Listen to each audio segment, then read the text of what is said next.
Mrs India globe में मैंने participate किया 5 नवंबर को, जिसमें कि मैं एक रनर अप चुनी गई हूँ और साथ में 2 टाइटल मिले हैं, ग्लोइंग स्किन एंड मिसेस कॉन्जुअलिटी। ये सफ़र कहाँ से शुरू हुआ और कहाँ तक इसकी आपकी थी? मैं बाय प्रोफेशन कॉस्मेटोलॉजिस्ट और न्यूट्रिशनिस्ट हूँ। मैं पहले इस तरह के शोज़ में उनको ग्रूम किया करती थी, पर मैंने कभी सोचा नहीं था कि मैं भी कभी पार्टिसिपेट करूँगी। तो जैसे मुझे मौका मिला तो मैंने इस अपॉर्चुनिटी को मिस नहीं किया।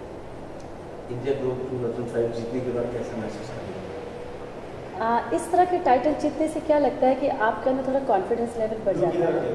हाँ, इस तरह के कॉन्टेस्ट जीतने से ये लगता है कि आपका थोड़ा कॉन्फिडेंस लेवल बिल्टअप हो जाता है और आप जो भी सोसाइटी के लिए करना चाहते हैं उससे आपको थोड़ा और स्पेस मिलता है और लोग आपको इजीली सुनते भी हैं। अपने बारे में कुछ खास बातें बताएं। मेरी लाइफ की शुरुआत बहुत लंबी है। मेरा बर्थ पंजाब में हुआ और मैं गुवाहाटी में शिफ्ट हो गई क्योंकि मेरे पापा का बिज़नेस वहाँ शिफ्ट हो गया था। फिर वहीं मेरी मैरिज हुई और उसके बाद मैं दिल्ली शिफ्ट हुई। एक्टिंग का मेरे को शुरू से शौक़ था, जो कि मैं कर नहीं पाई बिकॉज मैरिड होने की वजह से। मुझे काफ़ी ऑब्स्टिकल्स आए, लेकिन बाद में हस्बैंड ने थोड़ा साथ दिया। फिर मैं बॉम्बे आई, यहाँ मैंने एक्टिंग की शुरुआत की। मैं टीवी शोज़ कर रही हूँ, एड फिल्म्स की है, साथ में ग्रूमिंग करती हूँ, जैसे मिस टीन, मिस्टर टीन के प्रोग्राम्स को। और मिसेस इंडिया का जब मेरे पास मेरी फ्रेंड ने मुझे सजेस्ट किया कि आपको इस कॉन्टेस्ट में पार्टिसिपेट करना चाहिए, मुझे लगता है इस एज में शायद मैं कहीं नहीं पहुँच पाऊँगी, तो मैंने बहुत ही मुश्किल से ये कॉन्टेस्ट के लिए हाँ भरा। पर इससे भी मेरे बहुत सारी प्रॉब्लम्स आई बिकॉज जिस दिन कॉन्टेस्ट था मेरे पापा उस दिन बहुत सीरियस थे हॉस्पिटल में and I was not in my mood कि मुझे पार्टिसिपेट करना चाहिए। मेरे पापा ने कहा नहीं, तुम्हारा बहुत दिनों से सपना है तो यू शुड गो, और यहाँ मैं पहुँच गई स्टेज पर। एक्टिंग का शुरू कब आपके पास? एक्टिंग का शुरू तो मुझे बचपन से ही था, क्योंकि हम बहुत ही कंजर्वेटिव फैमिली को बिलोंग करते थे। असम में सिख फैमिली में हमारे यहाँ एक्टिंग या इस तरह के प्रोफेशन को कभी भी परमिशन नहीं दी जाती थी। बट क्योंकि मेरे को बहुत शौक़ था, हस्बैंड ने थोड़ा मेरे को सपोर्ट किया। फिर मैंने दिल्ली में शुरुआत की, थिएटर किया, नादिरा जी के साथ थिएटर किया, दिल्ली में थिएटर किया, दूरदर्शन में बहुत सारे शोज़ किए। फिर बॉम्बे जब मुझे एक बड़ा शो मिला भाभी, तब मैं बॉम्बे शिफ्ट हो गई। अभी कौन कौन से सीरियल के लिए काम कर रही हैं? अभी मैं क्राइम पेट्रोल, CID और मेरा डेली सोप है तुम बिन जिया जाए ना, दूरदर्शन में, जो कि डेली टेलीकास्ट होता है मंडे टू फ्राइडे।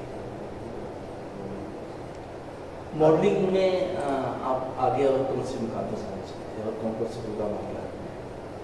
मॉडलिंग में मैंने 1-2 एड फिल्म्स की है, बट अब मेरा जो सपना है, जो मैं चाहती थी कि मैं एक NGO स्टार्ट किया है आईवा, जो कि इनोवेटिव आर्टिस्ट वेलफेयर एसोसिएशन के नाम से है। इस नाम से जाना नहीं पसंद करेंगे? दलजीत कौर मेरा पूरा नाम है, पर मैं एक्टिंग सीमा बेदी के नाम से करती थी, जो कि मेरा निकनेम है। यहाँ इंडस्ट्री में मुझे सीमा बेदी के नाम से जानते हैं, पर अब मैं अपना जो ओरिजिनल नेम है दलजीत कौर, उसी के नाम से आगे काम कर रही हूँ। मॉडलिंग के बारे में कुछ आप बता रही थी? यस, मॉडलिंग और एक्टिंग, जो कि मैंने देखा है पिछले 7 सालों से बॉम्बे में हूँ, ये बहुत ही टफ लाइन है, बहुत ज़्यादा स्ट्रगल है। यहाँ लोग दूर दूर से अपना सब कुछ छोड़कर यहाँ अपना कैरियर बनाने आते हैं, बट राइट गाइडेंस नहीं मिलने की वजह से बहुत लोग भटक जाते हैं। मैंने देखा है यंग लड़कियाँ सिर्फ एक्टिंग और मॉडलिंग के चक्कर में वो कुछ भी कर गुजरती हैं और लोग उनका बहुत फ़ायदा उठाते हैं। यही देखकर, यही सोचकर मैंने एक NGO स्टार्ट किया, आईवा, इनोवेटिव आर्टिस्ट वेलफेयर। और मॉडलिंग के बारे में कुछ बता रही थी कि मॉडलिंग का करियर कैसा आपका चल रहा है, उसके बारे में प्लीज़ कंटिन्यू करें। मॉडलिंग का कैरियर बहुत ही ग्लैमरस कैरियर है, क्योंकि इतना कंपटीशन है, यहाँ काम मिलना बहुत मुश्किल है, बहुत ही स्ट्रगल करना पड़ता है। बट यस, अगर आपके पास विल है, आपके पास कॉन्फिडेंस है, तो आप ज़रूर आगे निकल सकते हैं। मॉडलिंग और एक्टिंग में क्या फ़र्क समझती हैं? मॉडलिंग ग्लैमर है और एक्टिंग टैलेंट है, बिकॉज एक्टिंग में आप किसी और का कैरेक्टर जीते हैं, आप जो खुद नहीं हो, आपको वो करना पड़ता है। आप बता रहे थे कि एक NGO आपने बनाया है, उसका मूल उद्देश्य क्या है? पिछले 7 सालों से मैं बॉम्बे में आई हूँ और मैंने बहुत स्ट्रगल किया है। पिछले 7 सालों से मैं बॉम्बे आई हूँ, मैंने बहुत स्ट्रगल किया है इस लाइन में। और मैंने ये भी देखा है कि लोग आगे आने के लिए बहुत बहुत मेहनत करते हैं, फिर भी उन्हें एक सही मुकाम नहीं मिल पाता। यही देखकर मैंने एक NGO स्टार्ट किया है, आईवा, इनोवेटिव आर्टिस्ट वेलफेयर एसोसिएशन। इसका मकसद मेरा इतना ही है कि जो आर्टिस्ट बहुत टैलेंटेड हैं उन्हें काम नहीं मिलता, क्योंकि यहाँ पर सब all the work is through relationship and all the work is through known people. खाली टैलेंट की यहाँ उतनी कदर नहीं है। हमने छोटा सा NGO स्टार्ट किया है जिसमें कि हम सही गाइडेंस दे सके नए लोगों को जो इंडस्ट्री में आते हैं, जो बॉलीवुड में एक्टर बनने आते हैं या मॉडल बनने आते हैं। हमने उनके लिए बहुत सारी चीज़ों का प्लान किया है ताकि जब भी वो यहाँ आए कहीं गलत रास्ते पर नहीं चल जाए। और जो हमारे सीनियर आर्टिस्ट हैं, सारी ज़िंदगी एक्टिंग करने के बाद भी मैंने देखा है उनके पास इलाज करने के लिए पैसे नहीं होते जब वो ओल्ड एज में जाते हैं। मेरे पास एक ऐसा केस आया था सतीश कौल जी का। सतीश कौल जी जो कि सुपरस्टार रह चुके हैं, जो कि पंजाबी फिल्मों के भी माने हुए सुपरस्टार हैं। जब उनकी मैंने हालत देखी, राजपुरा में एक पंजाब के एक हॉस्पिटल में वो अकेले पड़े हैं, कोई उनकी मदद करने को तैयार नहीं। मेरे पास जब ये केस आया, मैं पर्सनली राजपुरा गई, उनसे पर्सनली मिली।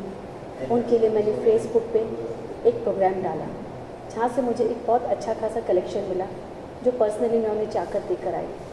मैंने हरियाणा गवर्नमेंट, पंजाबी एसोसिएशन, इन सबको मैंने लेटर लिखा कि जो सुपरस्टार हैं आपकी पंजाब के, जिनको आपने लाइफ टाइम अचीवमेंट अवार्ड दिया है, आप उनके लिए कुछ क्यों नहीं करते। पर उन्होंने कहा हमारे पास फंड अवेलेबल नहीं है। हरियाणा गवर्नमेंट ने उनकी हेल्प की। आज सतीश कौशिक जी के अंदर इतना कॉन्फिडेंस है कि वो दोबारा काम करने के लिए तैयार हैं। ऐसे छोटे छोटे केसेस मेरे पास बहुत आए जिनकी मैं छोटी छोटी मदद करती रहती हूँ, because I am a very emotional person.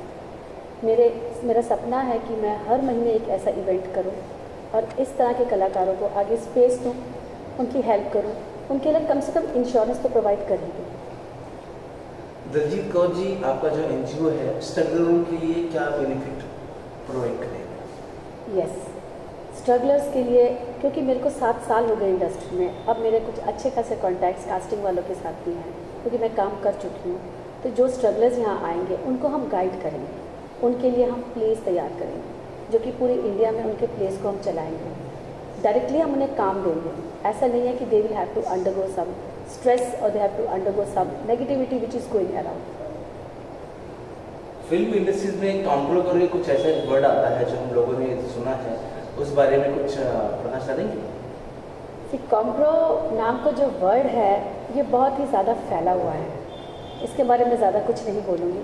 Because अगर आपके अंदर टैलेंट है, अगर आपके अंदर मेहनत करने का इरादा है और अगर आपको लगता है कि आप दुनिया से अलग हैं, तो ही आप इस लाइन में आइए। कॉम्प्रो नाम का शब्द के पीछे अगर आप भागेंगे आपको कुछ भी हासिल नहीं है। ये कॉम्प्रो नाम का जो शब्द है कभी आपके पीछे भी लगा था क्या? कॉम्प्रो नाम का शब्द जिसने भी कहा, मुझे लगता है वो इंडस्ट्री से है ही नहीं, क्योंकि जो इंडस्ट्री से लोग हैं उन्हें रियल टैलेंट चाहिए और रियल टैलेंट उन तक पहुंच नहीं पाता, तो बीच के जो लोग हैं वही कॉम्प्रो नाम का शब्द को यूज़ करते हैं। जी, अपने दर्शकों को कुछ संदेश देना चाहेंगे? यस, मैं यही चाहूँगी जो भी नए लड़के या लड़कियाँ एक्टिंग या मॉडलिंग करने के लिए आगे आते हैं, पहले आप अपनी पूरी तैयारी करें। सिर्फ ये ग्लैमर वर्ल्ड है, सिर्फ दिखता है ग्लैमर, बट इसमें बहुत मेहनत है, बहुत ज़्यादा मेहनत करनी पड़ती है। प्लस मैं ये चाहूँगी जो इस तरह के कॉन्टेस्ट है मिसेस इंडिया के, ऐसे कॉन्टेस्ट हमेशा होने चाहिए ताकि हाउसवाइफ्स को दोबारा से अपनी जो इच्छा है, जो उनकी कुछ बातें छूट गई हैं, उसका वो ध्यान रख सके, अपनी ब्यूटी, अपने ग्लैमर का ध्यान रख सके। इस तरह के कॉन्टेस्ट से वो अपनी हेल्थ पर भी ध्यान रखेंगे ताकि ओल्ड एज में जाके वो अपनी एज को थोड़ा फाइट कर सके। थैंक्स।